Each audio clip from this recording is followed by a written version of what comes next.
Welcome to PWCI this week. I'm the conservative crime fighter, and today we're at Pinfall Wrestling Association in Springfield ahead of Blood, Sweat, and Tears this Saturday at the 8th Street Gym. But first, I have to make mention of a major loss a couple of weeks ago. One of the co-owners of PWA passed away on December 28th. Robin Casper, who just turned 58, lost her battle with cancer as her health rapidly deteriorated in the last month. She would be the first person everyone sees coming into the event as the ticket lady and served as secretary to the organization. Her dynamic to the company was something that only she could provide. She was a close friend to me, and this one hit pretty hard. Robin was laid to rest last weekend, and it's going to be pretty somber as I run ringside with the camera in tears with the roster around the ring as the bell tolls 10 times.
Alright, now I have a moment to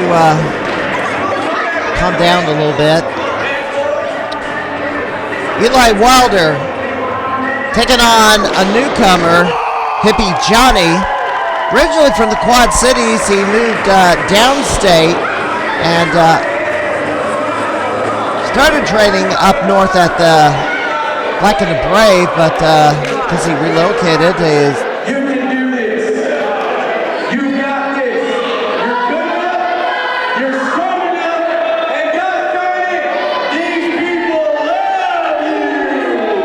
I don't know about that.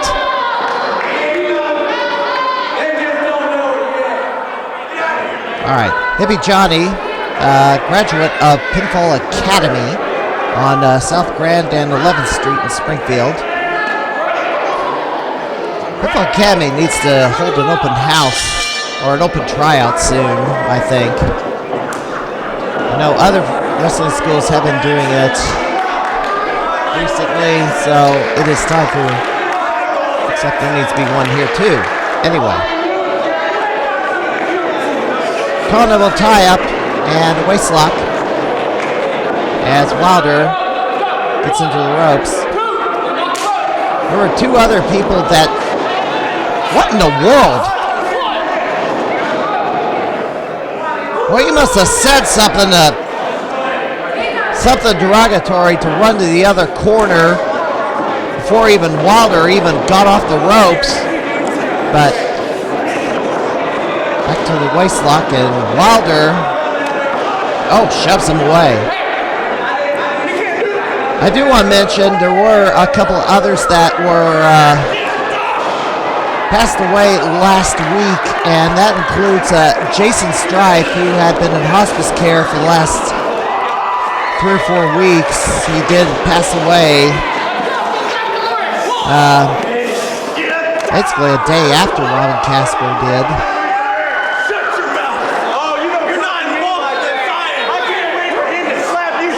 Jason Strife put in appearances at AEW and WWE, and his the last couple of years.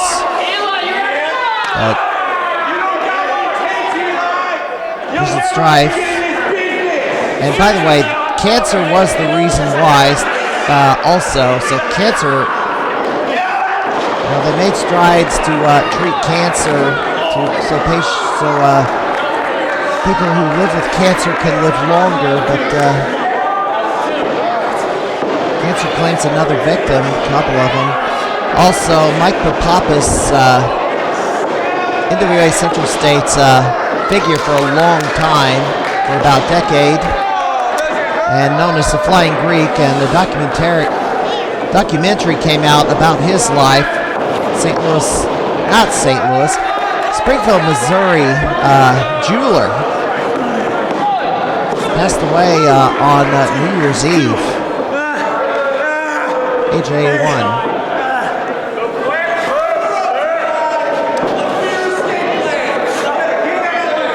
So, Hippie Johnnie grabs the arm of Eli Wylder, giving him problems.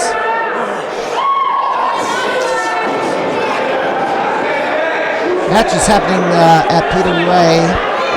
Victor Analog's first title defense will be against Jonathan Magnus. Surprising choice for the first challenger for the belt. Raven Black will defend the title against Shauna Reed. Hopefully she makes it, because she had travel problems last time around. She was supposed to come to town, supposed to be in a triple threat, and it ended up being one-on-one where Raven beat Harley for the belt.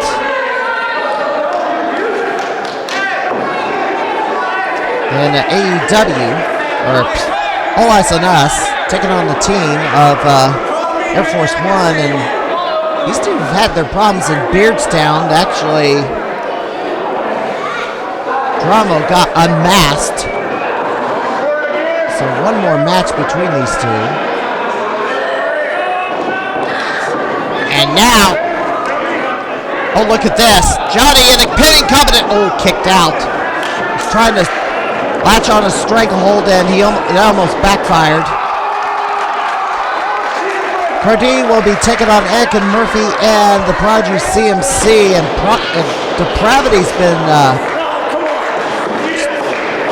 going just gangster on several people.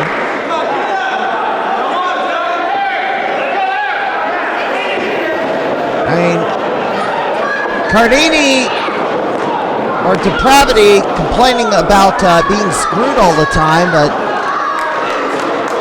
depends on what you mean by screwed. Wylder with a flying knee to the head of Hippie Johnnie. Ducks under, and Johnny grabs the rope. I don't know if Wylder is going for a rock bomb or what. Elbows him away. And throws him over the top. Wylder, forearm shot. Wylder. Johnny Kincaid, the mayor, grabs a hold of Wylder. And now Hippie Johnnie drills him with a DDT. And now walks in a submission hold. So ridiculous. Mayor Kincaid cheated, interfered, and Hippie Johnnie chokes out Eli Wylder and steals this one. Thanks to Mayor Kincaid. I'll talk more about depravity in the next, after the break. Another political scandal. Yeah. Impeach the mayor. Mayor Kincaid, a dirty politician. Very dirty politician. You'll never be nothing, Eli. Oh, give me a break. How much election cheating has he done over the years? Anyway, we're going to take a break. We're going to take a look, well, we'll have a complete rundown of the weekend schedule. After that, we will have an editorial opinion, then our second match of the program. You're watching PWCI this week.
Once in a while, someone comes up with a great idea, and for one reason or another, the idea does not get utilized to its full potential and becomes forgotten or lost. Hence why I'm putting it out there for promoters to consider using, because locally this idea has been passed on repeatedly. Once again, if someone does use it and you complain about me giving stuff away, I will cite you invoked your right of first refusal, and it's your dumb fault for not taking the idea and running with it. One such idea, which I've heard about many years ago and urged promotions to bring back but never, would be the concept of a Royal Flush match. The only Royal Flush match that was ever held was back in November 2000 by New Midwest Wrestling during a time when it was called Midwest Wrestling Alliance in the warehouse era, Stockyard Road. The match was between Real World Jeremy taking on Central Illinois Hall of Famer Tom Arson, who was then called the Spectre. So what is it? If you are familiar with the 3 stages of Hell match, where it's a different stip in a best of 3 falls, extend it to a best of 5. But you draw a card to determine what stip is applied to the current fall. Submissions only, 5 count, tables, last man standing, hardcore, etc., etc. Pick your 5 stips, write 1 on each card of a Royal Flush, and off you go! It is something different to cap off a bitter feud that will bring it to a decisive conclusion. Why hasn't there been such a match in 20 years?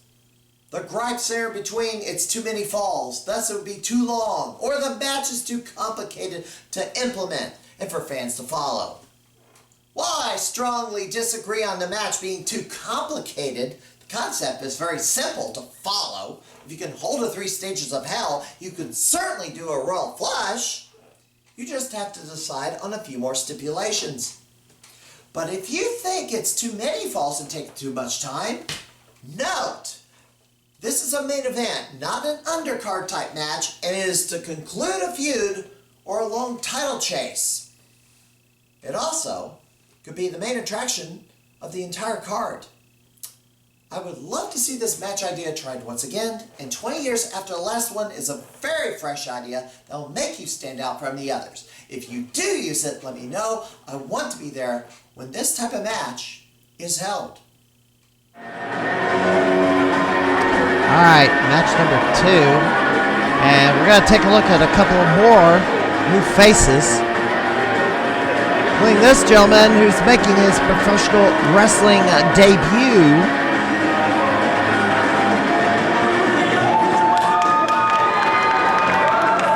Making his way to the ring first, from Bloomington, Illinois, weighing in 215 pounds,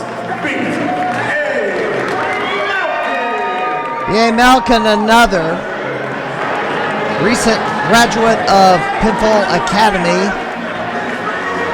By the way, the boxes around ringside, this was from the Christmas show. Wrestlers are hiding in the boxes for the match that is supposed to kick off the regular event.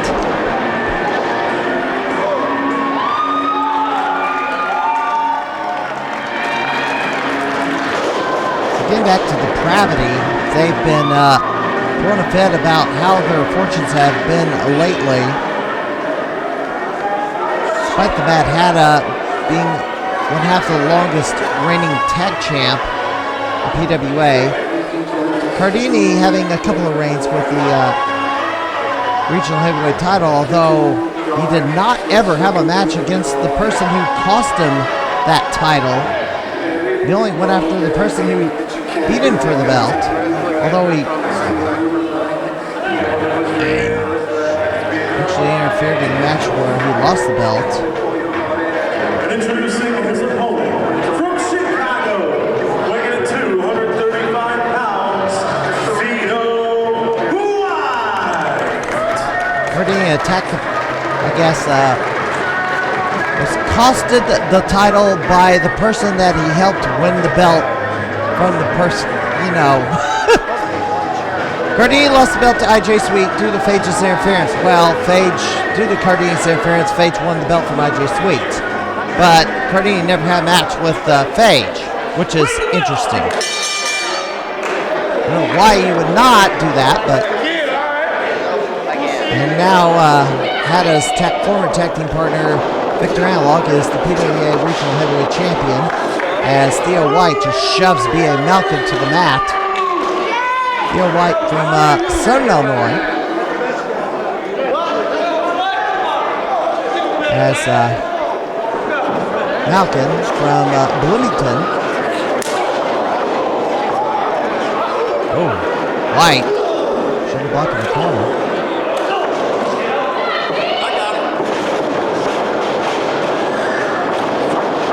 Theo White, the iwa Club champion. Snapmare. Maklin off the ropes. Drop kick! But these men are rookies. Well, Maklin, this is his first professional match. Theo White. If he's not still in his rookie year, he's in his sophomore year. Yanked down by the hair, cover. 2 to count. Another match happening. Spencer Powers will be taking on Jake Lander in a one-on-one contest. That's this Saturday at Pinfall Wrestling Association as Theo White clotheslines BA Maklin. Also happening this weekend, the first Defiant Pro Wrestling show in Dwight, as Maklin fires away off the ropes. Oh, fireman's carry! Theo White! Oh! F.U. Death Valley Driver. Goes for the cover again.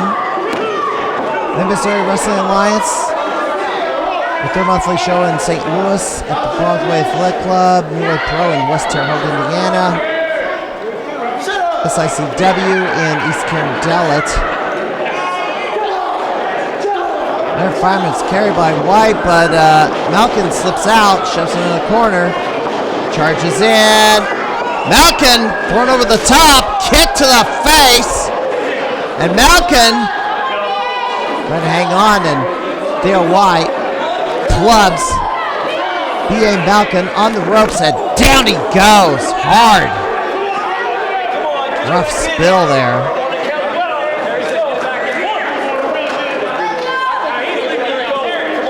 and Theo White going to go right after BA Maklin. So much traffic around ringside. So much traffic around ringside trying to navigate everything going on, especially these boxes being around. Here they got. Sends for the ride. Swing and a miss. Cross body. Goes for the cover. Oh, nope. Could not stay on the cover there as BA Maklin comes off. And now, fans in behind both men here.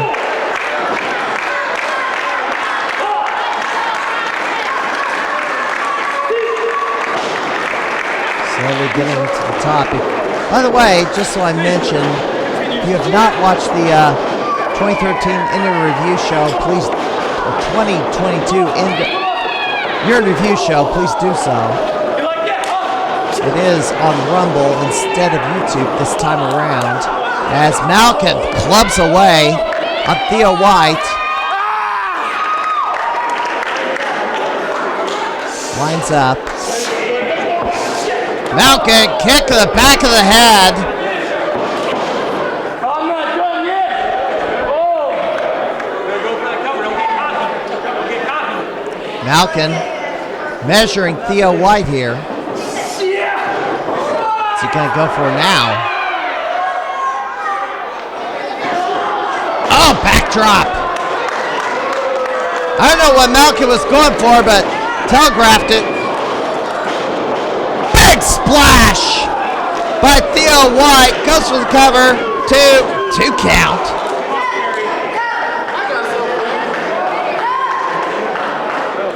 And now, Maklin pulled over to the corner. Theo White charges. Oh! Springboard and gets the knees. Maklin gets the knees up. Maklin charges in with a spear by Theo White, and that's going to do it.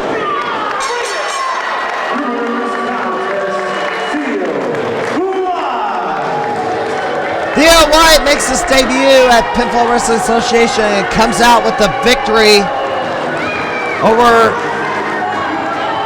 BA Maklin, and White doing some sort of insulting gesture on his way out.